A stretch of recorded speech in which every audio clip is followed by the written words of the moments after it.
Welcome to this YouTube channel that is Unacademy live CSR UGC net. मैं हूं आपकी educator ज्योति। इस video में आज हम बात करने वाले हैं लेममार्क थ्योरी ऑफ इवोल्यूशन के बारे में। This is a very interesting topic. तो सबसे पहले जैसे कि आप देख सकते हो कि ये जो टॉपिक है ये इवोल्यूशन से लिया गया है। तो जब भी हम इवोल्यूशन के बारे में बात करते हैं, मतलब आज हमें जो कुछ भी पता है इवोल्यूशन के बारे में, बात यहाँ पर ये आती है कि क्या ये बातें पहले से ही प्रूवन थी या फिर इसको मॉडिफाई करके आज हमारे पास जो डेफिनेशन होता है इवोल्यूशन का वो हम कहते हैं।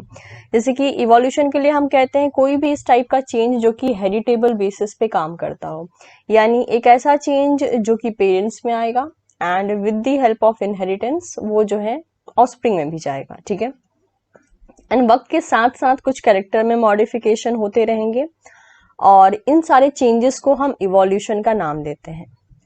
तो ये जो डेफिनेशन आज हम कह रहे हैं, क्या एक्चुअल में बहुत स्टार्टिंग टाइम से इसी डेफिनेशन को वैलिडेट किया गया था या फिर डेफिनेशन कुछ और भी था? तो देखिए, सबसे पहले अगर हम बात करें तो लेममार्क की जो थ्योरी है, this is one of the very first theory जिसको कि रखा गया था फॉर डिफाइनिंग द इवोल्यूशन। लेममार्क जो थे, मतलब जिस समय की हम बात कर रहे हैं उस टाइम में, लेममार्क एक ऐसे, मतलब आप कह सकते हो कि एक ऐसे साइंटिस्ट के बेसिस पे उन्होंने काम किया जिन्होंने इवोल्यूशन के बारे में डेफिनेशन दिया, इवोल्यूशन को डिफाइन किया, और उस टाइम पे यही सबसे बड़ी एक बात हुआ करती थी।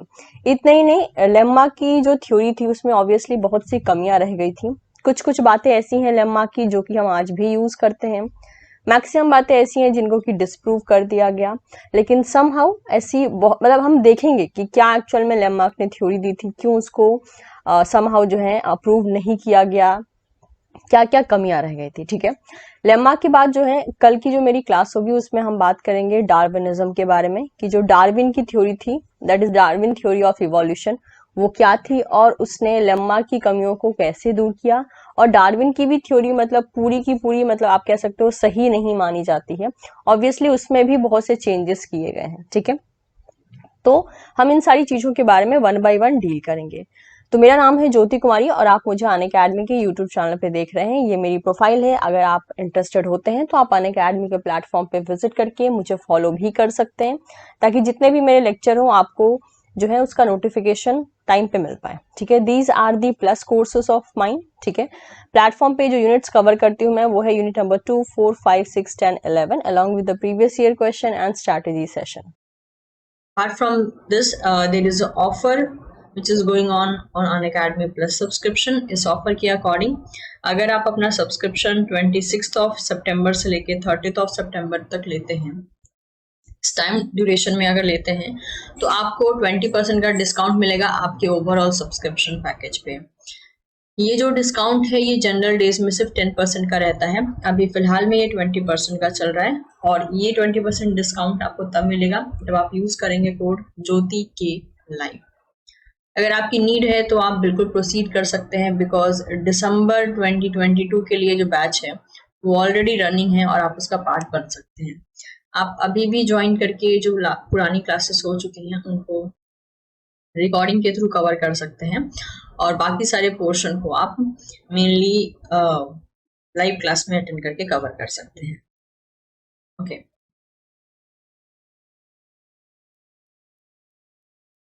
इसके अलावा you can join the Telegram channel as well, क्योंकि वहाँ पे भी आपको इन्फॉर्मेशन मिलती रहती है। टेलीग्राम चैनल का नाम है CSI लाइफ साइंस ज्योति कुमारी। इसके अलावा स्पेशल क्लासेस भी होती रहती हैं मंथली बेसिस पे, आप उन्हें भी फॉलो कर सकते हैं, यूज कर सकते हैं कोड ज्योति के लाइव, ताकि आपके लिए स्पेशल क्लासेस अनलॉक हो जाएं अगर आप प्लेटफॉर्म पे फर्स्ट टाइम विजिट कर रहे हैं तो। So now let's start with the theory of evolution. जैसे कि मैंने कहा था कि थ्योरी जो, मतलब अलग अलग थ्योरी रखी गई जो कि एक्चुअल में समझा पा रही थी कि ट्रांसफॉर्मेशन कैसे होता है स्पीसीज के अंदर, यानी सिंपल भाषा में कहें तो एक स्पीसीज कैसे इवॉल्व होके जो है दूसरी स्पीसीज में बदल जाती है। इसी चीज को स्टडी करने के लिए जो है मेनली देखा गया था, और अलग अलग बेसिस पे जो है इवोल्यूशन की थ्योरी दी गई थी। तो सबसे पहली थ्योरी दी गई लेममार्क के थ्रू। ठीक है, लेममार्क की कमियों को पॉइंट आउट किया गया, दूर किया गया थोड़ा बहुत, और डार्विन की थ्योरी आई। लेकिन डार्विन की थ्योरी भी पूरी सही नहीं थी, इसलिए अभी के टाइम में जो हम थ्योरी यूज करते हैं या इवोल्यूशन से रिलेटेड जितनी भी बातें हमें समझ में आती हैं या हम करते हैं, वो सारी बातें सिंथेटिक थ्योरी ऑफ इवोल्यूशन की हैं। यानी आज के टाइम में जो वेल एक्सेप्टेड थ्योरी है इवोल्यूशन की, वो ये है। इसमें आपको मेनली जो है वो सारी चीजें मिल जाएंगी जो कि आज हम नॉर्मली डेफिनेशन को बताने के लिए यूज करते हैं। लेकिन आज का जो हमारा थ्योरी, आज का जो हमारा लेक्चर है वो है लेमार्किज्म के ऊपर। So let's see. So lemma की जो थ्योरी थी अबाउट द इवोल्यूशन, सबसे पहले जो है लेमार्क ने जो है लेमार्किज्म का कंसेप्ट दिया था, ठीक है, और it was the very first theory of evolution. तो जैसे कि मैंने आपको कहा था कि ये सबसे पहले ऐसे साइंटिस्ट थे जिन्होंने की इवोल्यूशन के बारे में बताया था, इवोल्यूशन की थ्योरी के बारे में बताया था, ठीक है।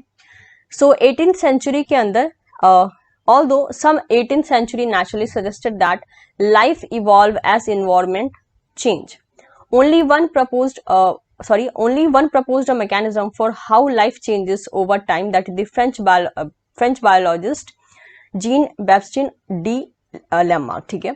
तो ये हुआ था कि 18th सेंचुरी में बहुत से ऐसे नेचुरलिस्ट आए थे जिन्होंने कि लाइफ को इवॉल्व होने की अलग अलग थ्योरी दी थी, और ये भी कहा था कि जैसे जैसे इन्वायरमेंट बदलता है ऑर्गेनिज्म इवॉल्व होते रहते हैं। लेकिन लेमार्क एक ऐसे थे जिन्होंने कि एक्चुअल में कहते हैं ना कि सभी चीजों को एक वैलिड पॉइंट के साथ प्रेजेंट करना, वो इन्होंने किया था। और इन्होंने बताया कि लाइफ जो है, how life changes over time, life जो है वक्त के साथ साथ कैसे बदलती है, कैसे चेंज होती है, ये बात जो है लेमार्क ने बताया था। ये वो आउटलाइन ऑफ हिज थ्योरी इन 1801। इन्होंने जो है अपनी थ्योरी, यानी इनका क्या सोचना है इवोल्यूशन के बारे में, ये 1801 में इन्होंने मेनली जो है आउटलाइन किया। इनके आइडिया को रेफर किया गया बाय द वर्ड ट्रांसफॉर्मिज्म। तो इनका जो आइडिया था अबाउट द इवोल्यूशन, उसको नाम दिया गया ट्रांसफॉर्मिज्म का। What is this transformism? Let's see. Okay, जैसे मान लीजिए ये एक स्पीसीज है, ठीक है, ये एक स्पीसीज है, और ये स्पीसीज नॉर्मली आप कह रहे हो कि ये इवॉल्व हो रहा है, तो ये इवॉल्व होके जो है आगे चल के कुछ ऐसा बन जाएगा। मतलब कि हम ये कह रहे हैं कि वक्त के साथ एक स्पीसीज दूसरे में बदल जाता है और दूसरा स्पीसीज जो है तीसरे में बदल जाता है। मतलब कि बदल जाता है, कहने का मतलब हो गया कि ट्रांसफॉर्म हो जाता है, and hence the word has been suggested, that is the ट्रांसफॉर्मिज्म।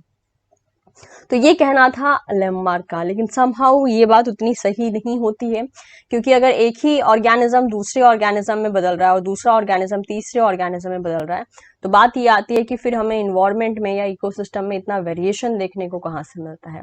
और अगर पूरा एक पॉपुलेशन दूसरे पॉपुलेशन में चेंज हो रहा है, तो फिर हम कैसे कहते हैं कि ये पॉपुलेशन इस एंसेस्टर से निकल कर आई है और इसके एंसेस्टर हमें यहाँ पे जो है मेनली लाइक रिपोर्ट करके देखने को मिल सकते हैं। तो दिस इज व्हाट हैपन। तो समहाउ ये जो ट्रांसफॉर्मिज्म की जो थ्योरी थी वो उतनी वेल एक्सेप्टेड नहीं रही। ओके, नेक्स्ट देखते हैं इन्होंने क्या किया था। Lamarck published his hypothesis in 1809, the year Darwin was born, ठीक है। तो इनकी जो भी थ्योरी थी, जो भी इनका मानना था, जो भी इनके हाइपोथेसिस थे रिगार्डिंग द इवोल्यूशन, इन्होंने उसे पब्लिश किया 1809 में। और 1809 में ही जो है सर डार्विन का भी लाइक जन्म हुआ था।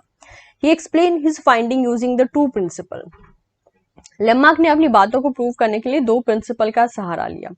पहला इन्होंने ये कहा, the first was theory of use and disuse. इन्होंने एक थ्योरी थी जिसको हम कहते हैं यूज एंड डिसयूज थ्योरी, और सेकेंड प्रिंसिपल था इनहेरिटेंस ऑफ एक्वायर्ड कैरेक्टर, ठीक है। और दोनों ही थ्योरी काफी ज्यादा इंटरेस्टिंग थ्योरी थी, लेकिन बात यही आती है कि उनको कितना एक्सेप्ट किया गया और कितना नहीं। पहले हम बात कर लेते हैं कि लेमार्क का क्या कहना था, ठीक है। लेमार्क ने जो है कुछ यहाँ पे अपनी बातें रखी कुछ अलग अलग फॉर्म में, एज वेल एज इवोल्यूशन को मेनली डिफाइन करने के लिए, क्योंकि लेमार्क की जो भी थ्योरी थी वो कह तो पा रहे थे, लेकिन ऑब्वियसली कोई भी थ्योरी इनकी एक साइंटिफिक एविडेंसेस के साथ प्रूफ नहीं की गई। ऑब्वियसली जो भी चीजें ये कह रहे थे वो एक ऑब्जर्वेशन के बेसिस पे ही चल रही थी, लेकिन कुछ कुछ ऑब्जर्वेशंस भी ऐसे थे जो कि बहुत आसानी से डाइजेस्ट नहीं हो सकते थे।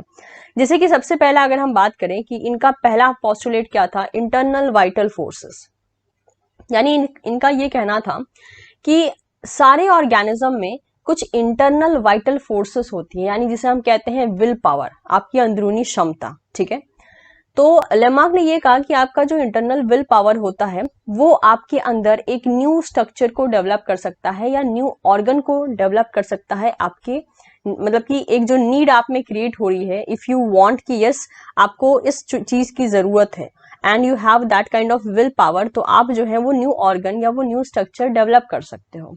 ठीक है, यानी सिंपल सी भाषा में कहें, so he wants to say that evolution happen because organism have an innate drive to become more complex, but he didn't mention what is that vital forces।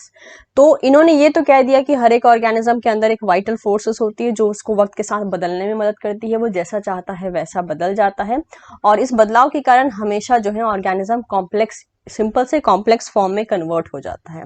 लेकिन कभी भी वो ये नहीं समझा पाए कि what is this vital forces, क्योंकि खाली विल पावर बोल देने से साइंस में कोई चीज इतनी आसानी से मान नहीं ली जाती है।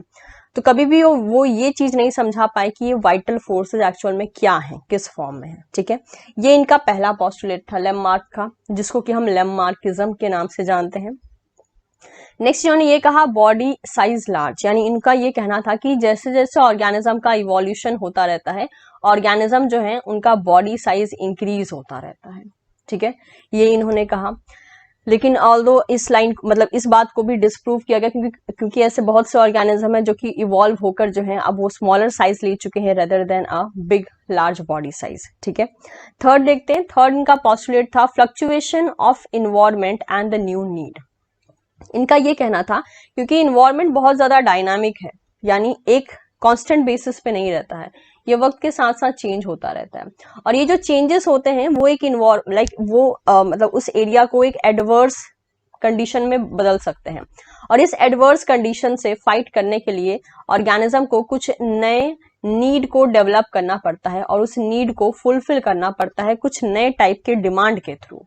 और वो नया टाइप का डिमांड जो है कुछ नया ऑर्गन हो सकता है, कुछ बॉडी पार्ट हो सकता है, और इस बॉडी पार्ट को जनरेट करने के लिए वो ऑर्गेनिज्म इंटरनल वाइटल फोर्सेस की मदद लेगा। यानी और सिंपल भाषा में अगर इसको हम समझना चाहें तो ये कहना चाह रहे थे लेमार्क कि जिस इन्वायरमेंट में या जिस इकोसिस्टम में एक ऑर्गेनिज्म रहता है, वो इन्वायरमेंट वक्त के साथ साथ बदलता है। जैसे जैसे वो इन्वायरमेंट बदलता है, वो उस एरिया को थोड़ा सा और ज्यादा लेस सूटेबल बना देता है, एडवर्स बना देता है। अब जो ऑर्गेनिज्म वहां पर है, अगर वो उसी इन्वायरमेंट में रहना चाहता है तो उसको जो है अपने अंदर कुछ चेंजेस करने पड़ेंगे। ठीक है, और इस चेंजेस को करने, क्योंकि उसके अंदर ये विल पावर आ रही है कि मुझे कुछ चेंजेस करने पड़ेंगे तभी मैं यहाँ पे सर्वाइव कर सकता हूँ, अदरवाइज मैं नहीं सर्वाइव कर सकता हूँ। तो वो चेंजेस वो ऑर्गेनिज्म जो है वो अपने इंटरनल विल पावर से कर सकता है, और वो चेंजेस हमें न्यू ऑर्गन, ठीक है, वो हमें न्यू ऑर्गन या न्यू बॉडी पार्ट के फॉर्म में देखने को मिल सकते हैं। ये था third postulate of Lamarckism. Fourth इन्होंने ये कहा theory of use and disuse. तो लेमार्क का ये भी कहना था कि बॉडी में जो ऑर्गन है जिसका हम इस्तेमाल पूरी लाइफ करते रहते हैं, वो वक्त के साथ साथ क्या होते हैं, मॉडिफाई हो जाते हैं। लेकिन जिन ऑर्गन का हम बहुत लंबे टाइम से इस्तेमाल नहीं कर रहे हैं, वो वक्त के साथ साथ डीजेनरेट हो जाते हैं, मतलब नॉन फंक्शनल हो जाते हैं। तो अगर आपकी बॉडी में कोई ऐसे ऑर्गन है जिसका आप लगातार यूज कर रहे हो, तो उसको मॉडिफाई हो जाना चाहिए, उससे और बेटर हो जाना चाहिए, जो कि एक ऑर्गेनिज्म का सर्वाइवल बढ़ा देगा। आई मीन टू से it might increase the survival of that organism. या फिर अगर कोई ऐसा ऑर्गन है बॉडी में जिसको कि एक ऑर्गेनिज्म लंबे टाइम तक यूज नहीं कर रहा है, तो वो वक्त के साथ डीजेनरेट हो जाएगा। ओके, ये था फोर्थ पोस्टुलेट। यानी ये सारी हाइपोथेसिस थी जो कि लेमार्क ने दिया था, और कुछ ऐसी थ्योरी भी, आई मीन टू से कुछ ऐसे एग्जाम्पल भी प्रोड्यूस किए जिसके थ्रू जो है हमें ये सारी चीजें देखने को मिल रही थी। लेकिन क्या एक्चुअल में उसके पीछे वही रीजन था, वो हमें देखना पड़ेगा। फिफ्थ इनका पोस्टुलेट ये था, that is inheritance of acquired character. यानी जो कैरेक्टर एक ऑर्गेनिज्म अपनी पूरी लाइफ में एक्वायर करता है इन्वायरमेंट के बदलने की वजह से, यानी ये जो इन्वायरमेंट यहाँ पे चेंज हुआ था थर्ड पॉइंट में, इसके चेंज होने की वजह से एक ऑर्गेनिज्म ने जो अपने अंदर कैरेक्टर का चेंज किया है, वो एक्वायर्ड कैरेक्टर इनहेरिट किया जा सकता है, यानी एक जनरेशन से दूसरे जनरेशन में जा सकता है। ठीक है, अब इन्होंने क्या किया, अपनी इस बात को प्रूव करने के लिए इन्होंने जिराफ का सहारा लिया कि जिराफ के पास लॉन्ग नेक था, पहले वो शॉर्ट नेक के थे, मतलब उनकी गर्दन बहुत छोटी होती थी, और ये उस वक्त की बात है जब उनके पास फूड की अवेलेबिलिटी बहुत ज्यादा थी। लेकिन वक्त के साथ साथ जैसे ही फूड की अवेलेबिलिटी कम हो गई, स्कार्सिटी चली आई, उस टाइम पे देखने को ये मिला कि जो जिराफ थे जिनके पास छोटी नेक हुआ करती थी, वो नेक जो है उन्होंने मतलब स्ट्रेच किया ताकि वो ऐसी ट्री से लीव्स को फीड कर सके जो कि ट्रीज काफी ज्यादा हाइट में टॉल थी, क्योंकि जो छोटे छोटे ट्रीज और छोटे छोटे प्लांट्स थे वो खत्म हो चुके थे, सिर्फ उस एरिया में टॉल ट्रीज बाकी रह गई थी। और उनका ये कहना था कि उन टॉल ट्रीज पे फीड करने के लिए जिराफ को अपनी नेक जो है बार बार इस्तेमाल करना पड़ा ताकि वो अपने नेक को स्ट्रेच करके उतनी हाइट वाली ट्री पे जाकर फीड कर सके। और ऐसा करते हुए जिराफ ने अपने नेक का यानी अपने बॉडी पार्ट का, एक बॉडी पार्ट का इस्तेमाल इतना ज्यादा किया कि वो वक्त के साथ साथ मॉडिफाई हो गया और वो सर्वाइवल में मदद करने लगा।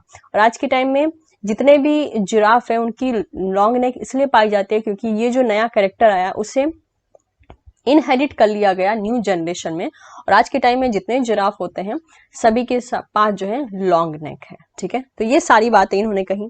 कुछ और एग्जाम्पल देख लेते हैं। जैसे कि मैंने कहा लॉन्ग नेक ऑफ जिराफ का मैंने कंसेप्ट आपको समझाया, जिसमें कि ये कहना था कि लगातार रेगुलर बेसिस पे नेक की एक्सरसाइज होती रही, यानी लगातार यूज होता रहा नेक का, और हेंस जिराफ की जो नेक है वो बहुत ज्यादा लॉन्ग हो गई।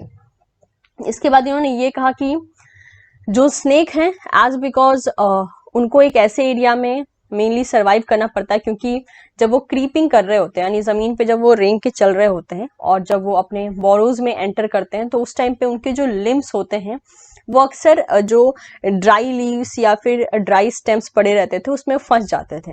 तो लेम्मा का ये कहना था इसीलिए, और जो मेनली स्नेक है वो क्योंकि क्रीप करके चलते थे तो वो अपने लेग का इस्तेमाल नहीं कर पाते थे, और वक्त के साथ साथ क्या हुआ वो लेग डीजनरेट हो गए, क्योंकि इनका ये कहना था कि जो ऑर्गन आप यूज नहीं करोगे वक्त के साथ वो डीजनरेट हो जाएंगे।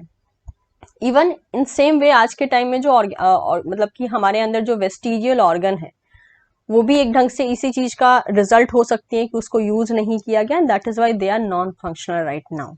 नेक्स्ट इन्होंने ये कहा web of hind limb of frog as well as duck. तो इन्होंने ये कहा कि कुछ फ्रॉग एंड डक जो हैं, क्योंकि इन जनरल अगर देखा जाए तो उनके जो लेग्स होते हैं वो वेब्ड टाइप होते हैं, वेब्ड यानी कुछ इस टाइप के, जिनमें कि उनके लिम्स के बीच में भी जो है आप स्किन देख सकते हो।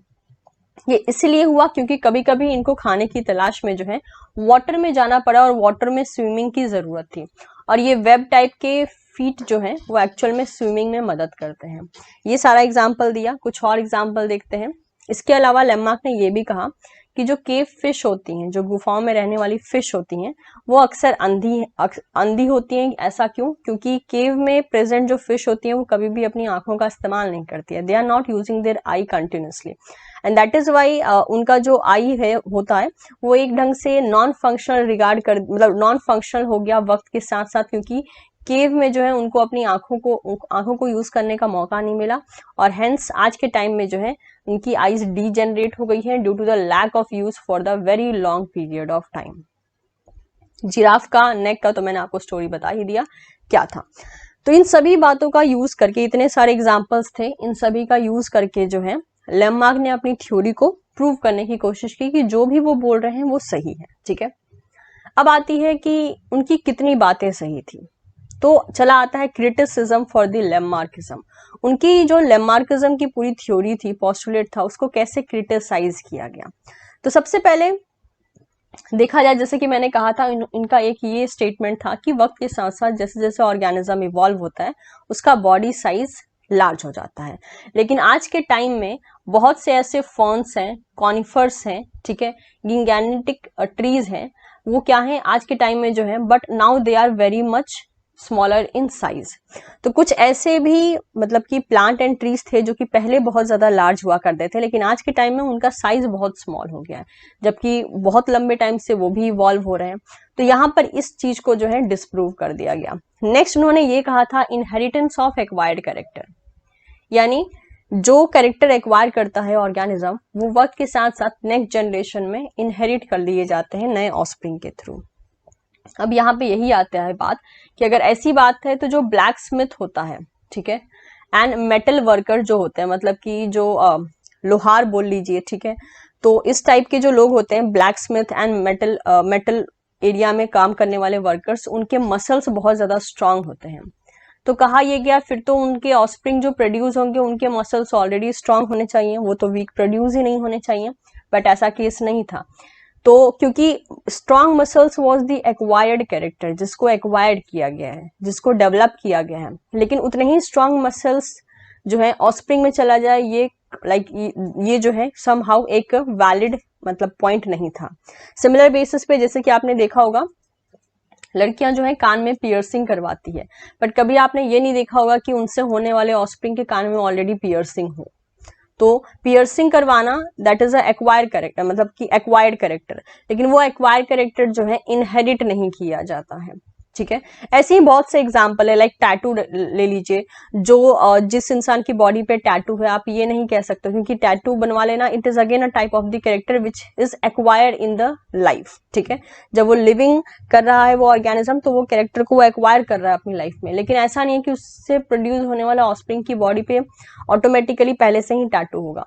तो समहाउ ये जो थ्योरीज थी उसको इस बहुत से और भी बहुत सारे एग्जाम्पल हैं जिसकी वजह से हम इनहेरिटेंस ऑफ एक्वायर्ड कैरेक्टर को डिस्प्रूव कर सकते हैं। नेक्स्ट जो ने ये कहा था कि theory of use and disuse.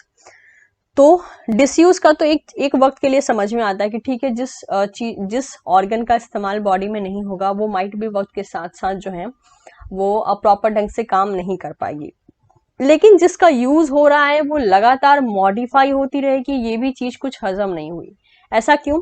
जैसे फॉर एग्जांपल मान लीजिए आप ह्यूमन आई देखते हैं, ठीक है, आंखें ऐसी हैं, जबान ऐसे हैं, हमारे लिम्स ऐसे हैं कि हम इसे पूरी लाइफ यूज करते हैं। मतलब आंखें, जबान और हाथ, इनका हम पूरी लाइफ यूज कर रहे होते हैं डे टू डे काम करने में। आंखें तो हमारी हमेशा ही यूज में रहती हैं।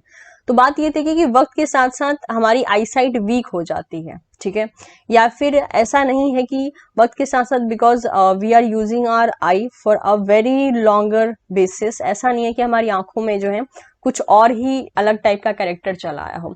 और मतलब कि अगर ऐसा था कि मान लीजिए कोई जो ऑर्गन लगातार यूज हो रहे हैं वो मॉडिफाई हो जा रहे हैं, तो हमारी आंखें जैसे पहले थी वैसी आज की आज नहीं रहनी चाहिए थी, वो भी एक पॉजिटिव तरीके से मॉडिफाई हो जाना चाहिए था, जो कि बिल्कुल नहीं होता है। तो अगेन थ्योरी ऑफ यूज जो था उसको भी एक ढंग से डिस्प्रूव कर दिया गया। तो ये सारी कुछ ऐसे पॉइंट्स थे जिसके थ्रू जो भी बातें लेमार्क ने कही थी कि इवोल्यूशन मतलब कि इस तरीके से होता है, 5 पॉइंट उन्होंने दिए थे।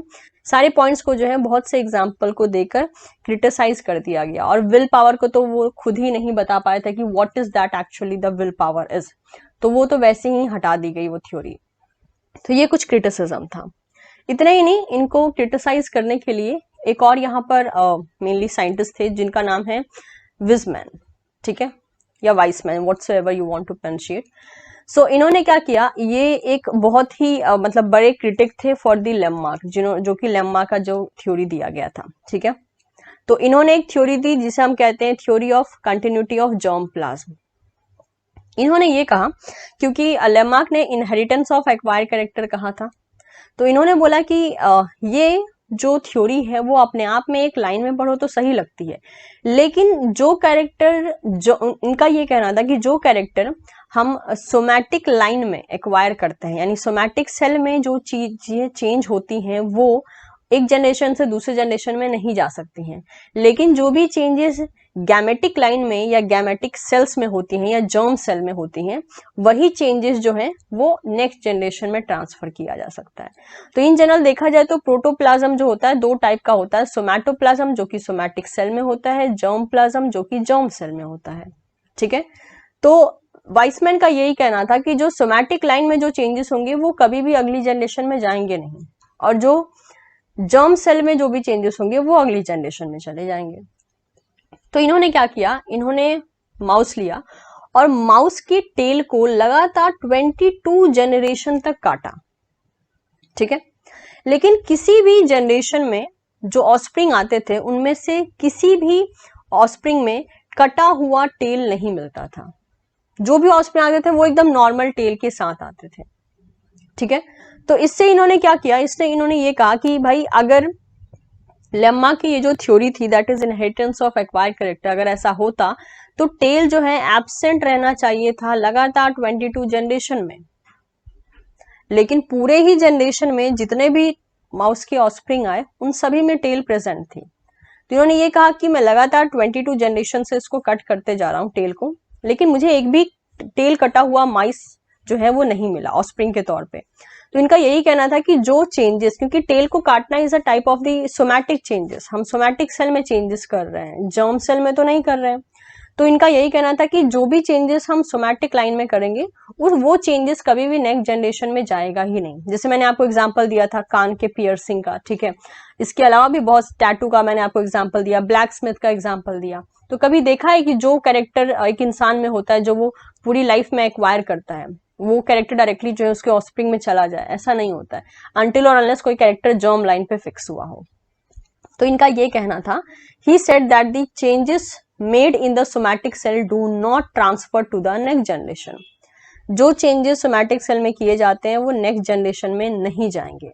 while the changes made in the germ cell lead to the inheritance in all following generation। लेकिन ऐसे चेंजेस जो कि जर्म सेल में किए जाएंगे वो लगभग सारी जनरेशन में जा सकते हैं, उसमें कोई भी दिक्कत नहीं होगी, ठीक है। तो इसके थ्रू जो है इन्होंने सबसे पहले तो क्वेश्चन आने को यहाँ से ये भी आ जाता है कि theory of continuity of germ plasm, क्योंकि इससे पता ही चल रहा है कि जर्म प्लाज्म में जो चेंज होगा वही एज इनहेरिटेड कैरेक्टर की तरह कंटिन्यू होता रहेगा। और ये सबसे बड़े क्रिटिक थे, ठीक है, जिन्होंने एक ढंग से जो है लेमार्किज्म की जो थ्योरी थी उसके लिए क्रिटिसाइज इन्होंने किया था। तो इस ढंग से हमने देखा कि एक्चुअल में काम कैसे कर रहा है सब कुछ। अब जरा सा कुछ और चीजें भी यहाँ पे देख लेते हैं, फाइनल कंक्लूजन क्या निकला था लेमार्क के क्रिटिसिज्म का। तो जो पहला इनका प्रिंसिपल था वो भी गलत हुआ, जो कि क्या था कि there is a no vital forces in organism which can increase their body part. पहला इनका थ्योरी ये था कि भाई there is a vital force, इंसान ऑर्गेनिज्म के अंदर कोई वाइटल फोर्स या विल पावर होती है जिसकी वजह से वो अपने बॉडी पार्ट को इंक्रीज कर सकता है या मॉडिफाई कर सकता है। तो यही बोला गया कि भाई ऐसा कुछ नहीं है, there is no vital forces in organism जो कि उनके बॉडी को मॉडिफाई कर सके उनके विल पावर या उनकी नीड के अकॉर्डिंग, ठीक है। नेक्स्ट जो इनकी प्रिंसिपल था वो भी गलत था। ये बोला गया यस, जो कि सेकंड प्रिंसिपल इनका क्या था कि इन्वायरमेंट जो है एक ऑर्गेनिज्म के अंदर न्यू नीड क्रिएट करता है। तो इस बात के लिए एग्री किया गया कि यस बिल्कुल इन्वायरमेंट जो है ऑर्गेनिज्म को अफेक्ट करता है, लेकिन new organ didn't resulted from the new need. लेकिन नए नीड से एक ऑर्गेनिज्म नया ऑर्गन डेवलप कर ले, ऐसा नहीं होता है, ठीक है। नेक्स्ट देखिए, लेमार्किज्म का जो प्रिंसिपल था third, it may be correct that is regarding the use and disuse theory, specially the disuse theory. Use का तो नहीं बोला गया क्योंकि यहाँ पे बोला गया है मे बी, ठीक है, यानी हो भी सकता है कुछ हद तक, लेकिन यूज वाला जो चीज था वो किसी किसी केस में अप्लाई होता है, किसी किसी केस में अप्लाई नहीं होता है। तो इसलिए इसके पास मे बी लगाया गया है, यानी किसी एक पर्टिकुलर एग्जांपल को आप लेंगे तो ये आपको सही दिखेगा और किसी एग्जांपल को लेंगे तो ये गलत हो जाएगा। तो कुछ परसेंटेज में हम इसको जो है समहाउ सही कर लेते हैं और कुछ डिपेंड करता है कि किस केस को हम स्टडी कर रहे हैं, ठीक है। नेक्स्ट देखिए, फोर्थ था इनका प्रिंसिपल, लेमार्किज्म प्रिंसिपल जो था वो था the theory of inheritance of acquired character by Lamarck is distinct and simple, however it lack the scientific evidences. तो जो इनका लास्ट थ्योरी था that is theory of inheritance of acquired character, वो बहुत अलग था एज वेल एज सिंपल भी था, लेकिन समहाउ इनके पास कोई साइंटिफिक एविडेंसेस नहीं था, तो उसको स्टार्टिंग में जो है डिस्प्रूव किया गया, लेकिन बाद में उसको इस चीज को लेकर सपोर्ट कर दिया गया भाई कि अगर वो मतलब कि कैरेक्टर या चेंजेस जो है वो अगर जर्म लाइन पे हुए हैं तब वो एक्वायर किए जा सकते हैं, ठीक है। तो उस टाइम पे बहुत से साइंटिस्ट थे जो कि लेमार्क की हुई बातों पे जो मतलब जब ये चीजें चल रही थी उसी वक्त उसी दौरान में जो है लेमार्क की डेथ हो गई थी। तो there are so many different scientist जो कि आए और उन्होंने ये कहा कि भाई जो भी बातें लेमार्क सर ने कही हैं उनकी सारी बातें गलत नहीं है, तो क्यों ना हम इनकी थ्योरी को हमारा जो एविडेंस है, हमारे जो साइंटिफिक प्रूवन चीजें हैं, क्यों ना उससे मिलाकर जो है हम एक नई थ्योरी रेडी कर दे जिसे हम नाम देंगे नियो लेमार्किज्म, ठीक है।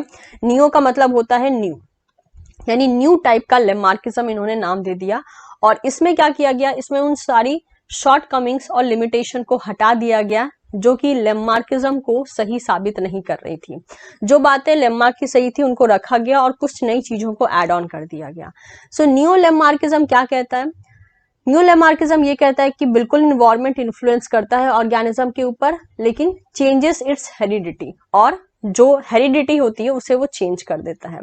Next, at least some variation acquired by the individual can be passed on to the offspring. कुछ ऐसे वेरिएशन हैं जो ऑर्गेनिज्म में आते हैं और वो ऑफस्प्रिंग में पास हो सकते हैं, कुछ हद तक। नेक्स्ट बोला गया इंटरनल वाइटल फोर्सेस किसी टाइप का रोल प्ले नहीं करता है इवोल्यूशन में। तो ये बात को तो नियो लेमार्किज्म से भी डायरेक्टली कह दिया गया कि भाई ये गलत स्टेटमेंट था और ये गलत रहेगा। फोर्थ में बोला गया कि सिर्फ वही वेरिएशन ऑस्प्रिंग में पास हो सकते हैं जो कि जर्म सेल पर हो या फिर somatic cell give rise to the germ cell. तो वही चेंजेस आगे चल के ऑस्प्रिंग में जा सकते हैं जो कि जर्म सेल में प्रेजेंट हो, और या फिर सोमैटिक सेल से जब कोई जर्म सेल का फॉर्मेशन होता है तो उस केस में भी जा सकते हैं। लेकिन सोमैटिक सेल से डायरेक्टली जो है हम चाहें कि हाँ कोई चेंजेस दूसरे ऑर्गेनिज्म में चला जाए तो वो नहीं जाएगा।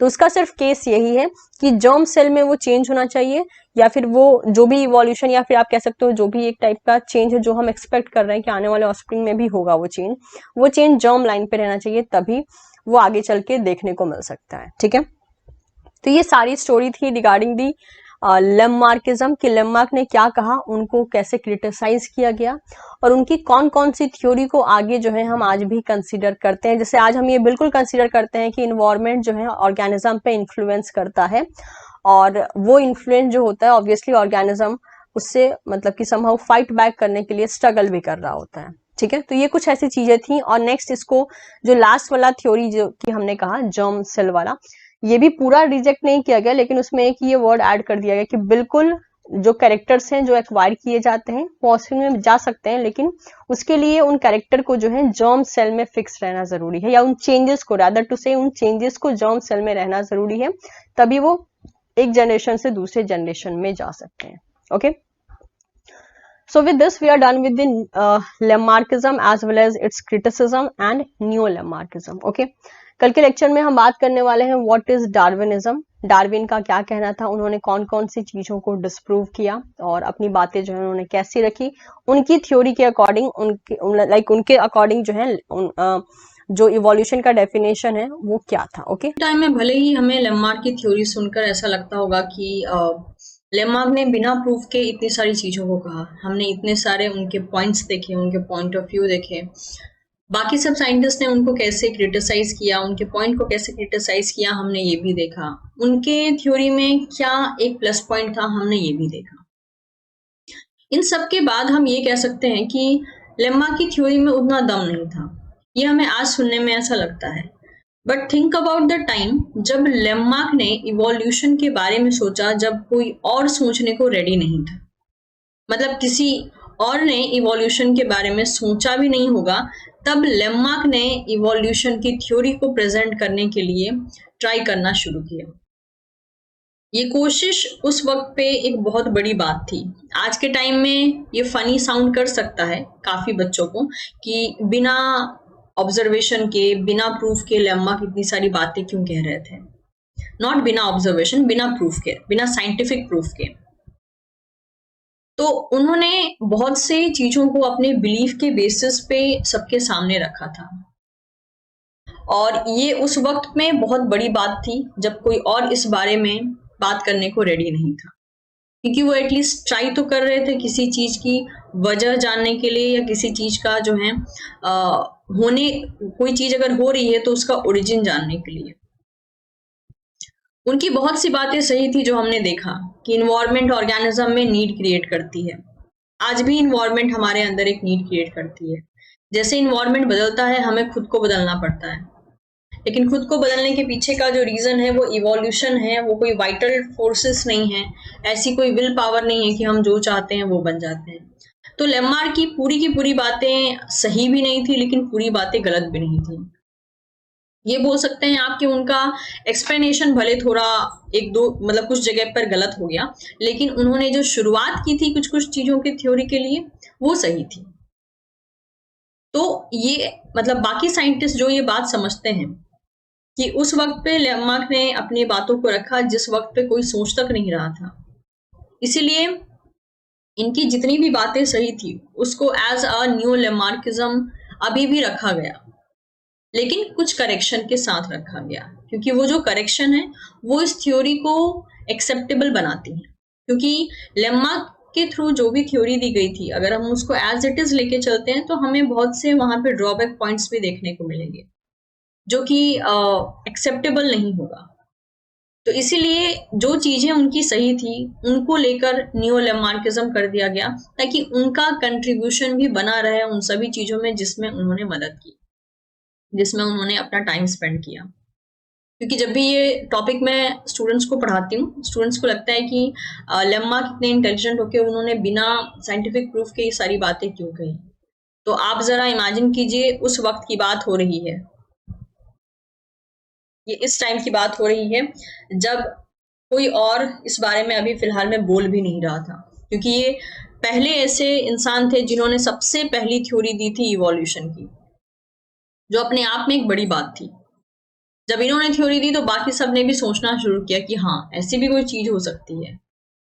इवोल्यूशन का भी जो है हमें मतलब इवोल्यूशन की थ्योरी कैसे परफेक्टली प्रेजेंट की जाए, ऐसा भी कोई टॉपिक उठ सकता है, ऐसी भी कोई चीजें हम सोच सकते हैं। इनके बाद बहुत से इकोलॉजिस्ट आप कह सकते हैं, या फिर इवोल्यूशनरी बायोलॉजिस्ट आए, रादर टू से नॉट इकोलॉजिस्ट, इवोल्यूशनरी बायोलॉजिस्ट आए या नेचुरलिस्ट आए, जिन्होंने बहुत सी चीजों को सजेस्ट किया, पर शुरुआत तो लेमार्क से ही हुई। इस बात को मतलब गलत ठहराना मुश्किल होगा, राइट। तो इनका ऑब्वियसली जो भी एक विजन था वो भले ही साइंटिफिक प्रूफ के साथ नहीं था, बट इन्होंने जो जो चीजें ऑब्जर्व की थी उस ऑब्जर्वेशन के बेसिस पे बात की। कुछ ऑब्जर्वेशन आज के टाइम में भी क्लूलेस है, आंसरेबल नहीं है कि ऐसा क्यों हुआ था, लेकिन कुछ चीजें आंसरेबल हैं जो हमने as a counter portion deal किया। इसके अलावा मैं आपको ये भी बताना चाहूंगी, ये जो ट्रांसफॉर्मिज्म की थ्योरी थी, जिसमें कि एक स्पीसीज कंप्लीटली दूसरे स्पीसीज में बदल जाता है और दूसरा स्पीसीज कंप्लीटली जो है तीसरे टाइप के स्पीसीज में बदल जाता है। ऐसा नहीं है कि ट्रांसफॉर्मिज्म की थ्योरी पूरी गलत है, but transformism is not the only factor which is responsible for evolution. अगर मान लीजिए ये कोर्स ऑफ इवोल्यूशन है, इस पीरियड में इवोल्यूशन हो रहा है, ट्रांसफॉर्मेशन हो सकता है यहाँ पे थोड़ी देर के लिए देखा गया हो। जब आप स्पीसिएशन पढ़ेंगे या फिर रादर टू से जब आप इवोल्यूशन पढ़ेंगे तो आपको समझ में आएगा कि ट्रांसफॉर्मिज्म टाइप की भी कुछ चीजें होती हैं, लेकिन ये कंप्लीट इवोल्यूशन को नहीं बताती हैं। इस बात का आपको ध्यान रखना है, ये इवोल्यूशन का एक पार्ट जरूर होती है, it could be the part of evolution, not the complete evolution. तो इनकी ये थ्योरी भी मतलब इन्होंने बस ये कह दिया था कि ट्रांसफॉर्मिज्म के थ्रू ऑर्गेनिज्म बदलता है, बट ट्रांसफॉर्मिज्म इकलौता ऐसा मतलब मेथड नहीं है जिससे ऑर्गेनिज्म बदलता है। ये एक छोटा सा पार्ट प्ले जरूर कर सकता है, लेकिन ये कंप्लीट इवोल्यूशन नहीं हो सकता है। जब आगे आप एनाजेनेसिस, क्लैडोजेनेसिस जब आप पढ़ेंगे तो वहां पे आपको ये चीजें समझ में आएंगी। उस टाइम पे भी आपको डिटेल में जो है डील करवाया जाएगा, चाहे आप सेल्फ स्टडी कर रहे हो या किसी बुक से पढ़ रहे हो, वहां पे आपको ये चीज देखने को मिलेगी। तो ट्रांसफॉर्मिज्म भी होता है, बट इन बिटवीन होता है, बहुत लॉन्ग टर्म बेसिस पे नहीं देखा जाता है। इसलिए इनकी जो थ्योरी थी कि भाई ऑर्गेनिज्म में जो है ट्रांसफॉर्मिज्म देखा जाता है, कंप्लीट ट्रांसफॉर्मेशन हो जाता है, वो एग्जैक्टली सही नहीं मानी गई। बट यस, ये इवोल्यूशन के इन बिटवीन सेक्शन में देखा जा सकता है, कुछ टाइम के लिए, कुछ छोटे से वक्त के लिए अगर हम कहें तो यहाँ पे मान लीजिए ट्रांसफॉर्मिज्म देखा गया। उसके बाद नॉर्मली बोल दिया गया कि ऑर्गेनिज्म जो है स्प्लिट होके इवॉल्व होते हैं, जो कि डार्विन की थ्योरी थी। तो जब हम डार्विन की थ्योरी पढ़ेंगे तो वहां पे भी आपको एक रफ आइडिया मिलेगा कि इसको कैसे मॉडिफाई किया गया, और कौन सा आज के टाइम में जो हम मेनली फाइलोजेनेटिक ट्री देखते हैं, क्लैडोग्राम देखते हैं, वो एक एग्जाम्पल है इसी चीज का कि इवोल्यूशन होता कैसे है। ठीक है, again I am saying transformation थोड़ी देर के लिए पार्ट मतलब अपना प्ले जरूर कर सकता है, लेकिन ये कंप्लीट इवोल्यूशन को नहीं बताता है। So with this we came to the conclusion कि लेमार्क ने भी बहुत मेहनत की, अपने बहुत से ऑब्जर्वेशन के थ्रू बहुत सी चीजों को बताया, लोगों का एटलीस्ट वहां पे ध्यान लेकर गए वो। ऑल्दो इनके थ्योरीज में भी बहुत से शॉर्टकमिंग्स थे, बहुत सी गलतियां थी जिनको बाद में करेक्ट किया गया, मॉडिफाई भी किया गया, लेकिन इनकी थ्योरी में से जो भी सही पॉइंट्स थे, जो कि वैलिड थे, जो कि सही थे, उनको फाइनली एक थ्योरी में इंक्लूड कर लिया गया, जिसे हम आज के टाइम में नाम देते हैं नियो लेमार्किज्म। होप आपको लेम्मा का कंट्रीब्यूशन समझ में आया होगा। अच्छा लगा होगा। आप चाहें तो लेम्मा के कंट्रीब्यूशन के बारे में इससे भी ज्यादा डिटेल में पढ़ सकते हैं। कोई भी ऐसी इवोल्यूशन की बुक जिसमें लेम्मा के सारे फाइंडिंग्स के बारे में बताया हो, और अगर बुक्स में नहीं मिलता है तो ऑब्वियसली गूगल पे तो आपको सारा ही इंफॉर्मेशन मिल जाएगा। ये सारी स्टोरीज काफी ज्यादा इंटरेस्टिंग हैं, लेकिन तब जब इनको सीक्वेंस में पढ़ा जाता है।